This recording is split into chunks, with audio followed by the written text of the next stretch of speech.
कौरव शिविर पर उस रात अजीब सी निस्तब्धता छाई हुई थी। दीपक जल रहे थे, पर उनकी लौ स्थिर नहीं थी, मानो स्वयं समय कांप रहा हो। वह युद्ध का 17वां दिवस था और 18वां दिन कर्ण की नियति लिखने वाला था।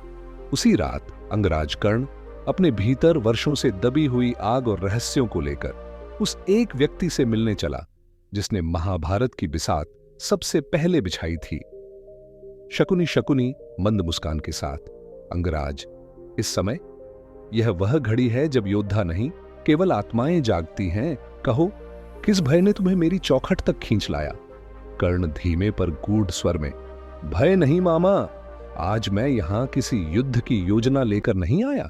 आज मैं यहां अपने अतीत के उन घावों को खोलने आया हूं जिन्हें मैंने सूर्य की तरह तेज दिखने के लिए सदैव कवच के पीछे छुपाए रखा। आज की रात मुझे झांत है, यह मेरी अंतिम पूर्ण रात्रि है। कल मेरा रथ रुकेगा, केवल कीचड़ में नहीं बल्कि उस भाग्य में जिसे मैंने जन्म लेते ही स्वीकार कर लिया था। शकुनी गंभीर होकर, तो सत्य ने अंततः तुम्हें पकड़ ही लिया अंगराज? कहो, क्या वही रहस्य है जिसे जानकर स्वयं देवता भी मौन हो जाए? कर्ण अतीत में डूबते हुए, मामा, मैं केवल सूतपुत्र नहीं हूं, मैं उस सूर्य का पुत्र हूं जिसकी किरणें धर्म भी जलाती हैं और अधर्म भी। मुझे स्मरण है वह क्षण जब माता कुंती ने सत्य को मुझसे छुपाया और मुझे उस तिरस्कार के हवाले कर दिया जो जन्म से पहले ही तय था। मैं जानता था एक दिन यह रहस्य मेरी मृत्यु का कारण बनेगा। मुझे झांत था जब मेरा कवच कुंडल दान में जाएगा तभी मेरी मृत्यु की तिथि लिखी जाएगी। फिर भी मैंने दान दिया मामा, क्योंकि यदि कर्ण दान न करे तो वह कर्ण नहीं रह जाता। शकुनी धीमे स्वर में, आंखों में चमक, और क्या तुम्हें झांत है कि कल तुम्हारी मृत्यु किसके कारण होगी? कर्ण दृढ़ लेकिन पीड़ा से भरे शब्दों में, हां, मेरी मृत्यु अर्जुन के बाण से नहीं होगी। मेरी मृत्यु होगी मेरे अतीत से, मेरे वचनों से और मेरे धर्म से। मैं जानता हूं कि जब मेरा रथ भूमि में धंसेगा तब श्री कृष्ण मौन रहेंगे, क्योंकि वह मौन ही मेरा अंतिम उत्तर होगा। मैं जानता हूं कि मैं अधर्म की ओर खड़ा हूं, फिर भी धर्म का भार केवल मेरे हृदय पर है।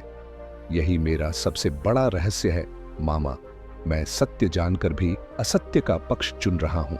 शकुनी गंभीर स्वर, तो फिर पछतावा क्यों अंगराज? कर्ण अंतिम और सबसे गूढ़ शब्दों में, पछतावा नहीं है, केवल एक स्वीकारोक्ति है। मैंने जीवन भर अपनी पहचान के लिए युद्ध किया और मृत्यु में अपनी पहचान को ही दान कर दूंगा। कल जब मैं गिरूंगा तो इतिहास मुझे पराजित योद्धा कहेगा, पर सत्य यह होगा कि कर्ण पराजित नहीं हुआ, कर्ण ने स्वयं को बलिदान किया। और यही वह रहस्य है जिसे मैं लेकर मरूंगा और जिसे जानने का भार केवल तुम्हें दिया है मामा। मामा शकुनी स्थिर खड़े हो गए।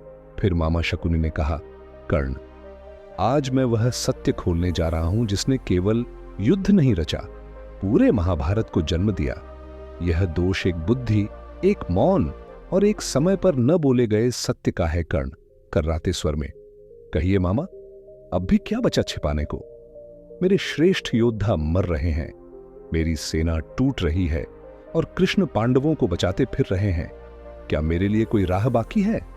शकुनी ने कर्ण को कुछ पल शांत देखा।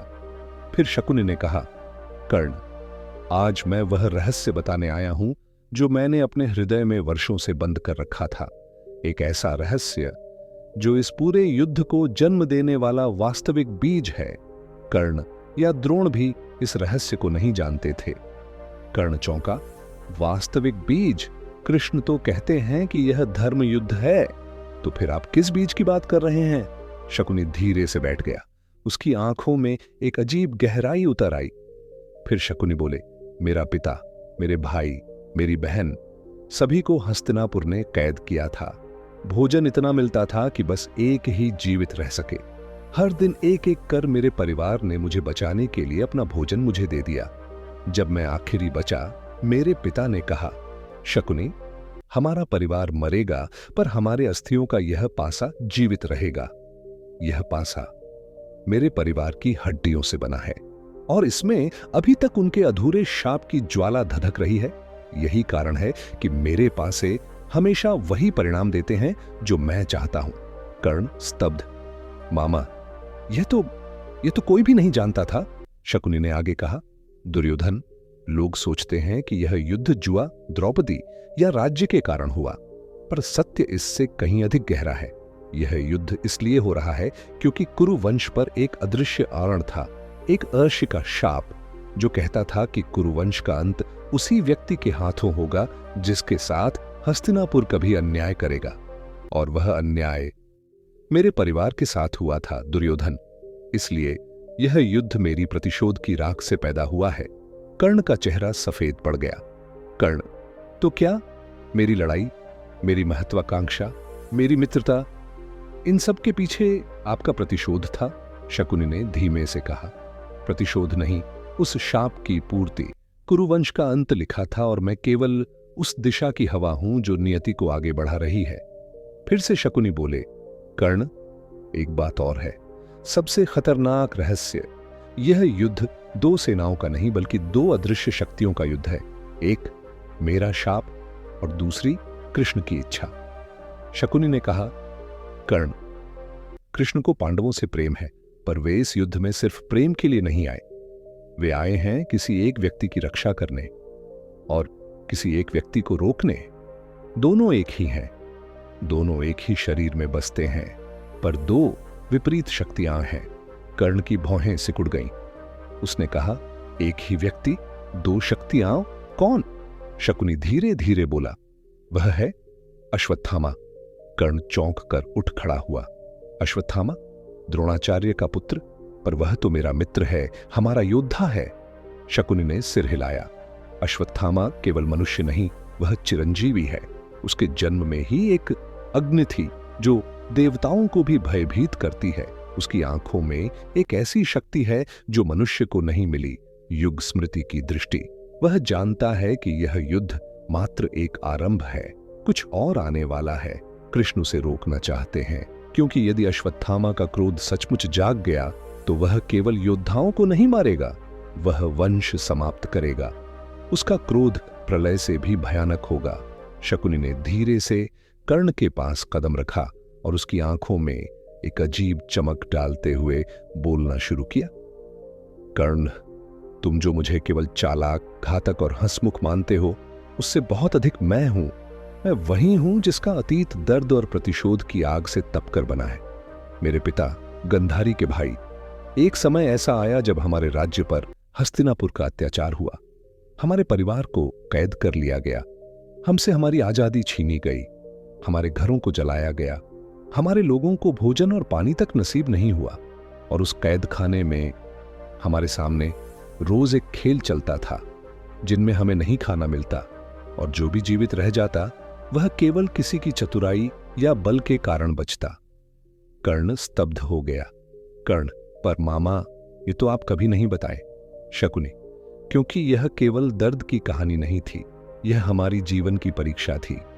हमारे परिवार में केवल एक ही नियम था, जो सबसे चालाक और सबसे धैर्यवान होगा वही जीवित रहेगा। हमारे माता पिता ने मुझे बचाने के लिए हर दिन अपना हिस्सा, अपने अन्न, अपने प्राणों की ताकत मुझे खिलाया। मेरे भाई, मेरे माता पिता, मेरी बहन, सबने एक एक करके अपने बलिदान दिए। मैं आखिरी बचे और मेरे पिता ने मुझे चुपचाप कहा, शकुनी, हमारे शापित हड्डियों का यह खेल अब तुम्हारे हाथ में है। तुम इस कैद और अपमान का बदला उठाओगे, हम मरेंगे, पर हमारी प्रतिशोध की आग तुम्हारे भीतर धधकती रहेगी। कर्ण ने कांपते हुए पूछा, तो यही कारण है कि आप हमेशा इतनी चालाकी और धैर्य से काम करते हैं? यह प्रतिशोध, यह रणनीति, सब आपके परिवार की कहानी से जुड़ा है?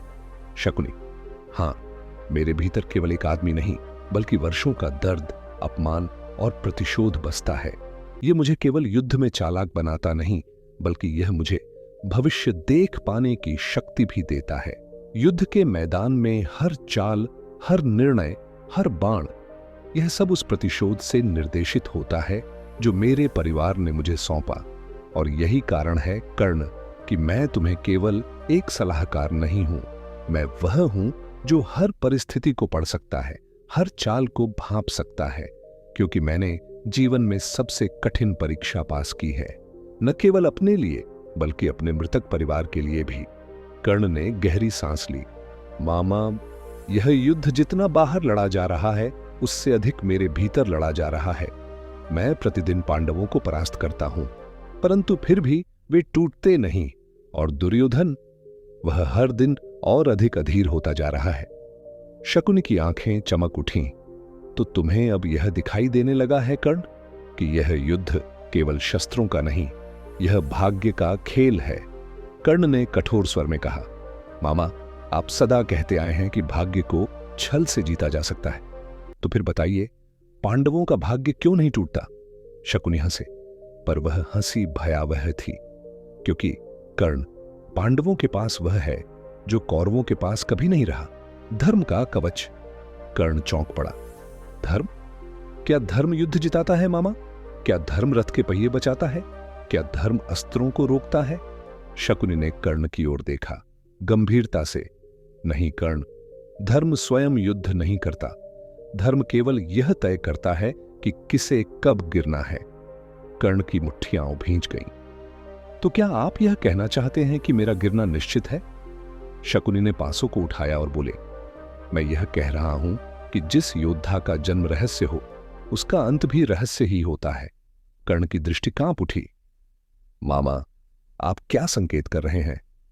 शकुनि ने धीमे स्वर में कहा, कर्ण, क्या तुमने कभी सोचा है कि तुम्हारे विरुद्ध जितने भी षड्यंत्र रचे गए उनमें से किसी का सूत्रधार मैं नहीं था? कर्ण स्तब्ध रह गया। आप? शकुनि आगे झुके। हां, अंगराज। मैंने दुर्योधन को भड़काया, मैंने युद्ध को अनिवार्य बनाया, परंतु तुम्हें मृत्यु की ओर मैंने नहीं धकेला। कर्ण का स्वर भारी हो गया। तो फिर मेरी मृत्यु का कारण कौन है मामा? शकुनि ने सीधी दृष्टि से कहा, तुम स्वयं, तुम्हारे वचन, तुम्हारी दानवीरता और वह सत्य जिसे तुम जानते हो पर स्वीकार नहीं करते। कर्ण का मुख पीला पड़ गया। आप कुंती के विषय में जानते हैं? शकुनि ने सिर हिलाया। पूरा हस्तिनापुर जानता है कर्ण, अंतर केवल इतना है, कोई बोलता नहीं। कर्ण की आवाज कांप गई। तो क्या मेरा प्रत्येक प्रहार अधूरा इसी कारण होता है? क्या मैं स्वयं अपने हाथ बांध लेता हूं? शकुनि ने गंभीरता से कहा, हां कर्ण, तुम पांडवों को मार सकते थे, पर तुम्हारा रक्त तुम्हें रोकता है, और यही द्वंद्व तुम्हें रणभूमि में महान बनाता है, परंतु भाग्य में पराजित। कर्ण ने आकाश की ओर देखा। तो कल का दिन? शकुनि ने उत्तर नहीं दिया, केवल एक पासा उछाला। वह पासा उलट गया। कल? शकुनि बोले, कल यह तय हो जाएगा कि तुम इतिहास बनोगे या चेतावनी। कर्ण कुछ क्षण मौन रहा, फिर उसने शांत स्वर में कहा, यदि मेरा अंत निश्चित है मामा, तो मैं उसे भी दान की तरह स्वीकार करूंगा। शकुनि पहली बार गंभीर हो उठे।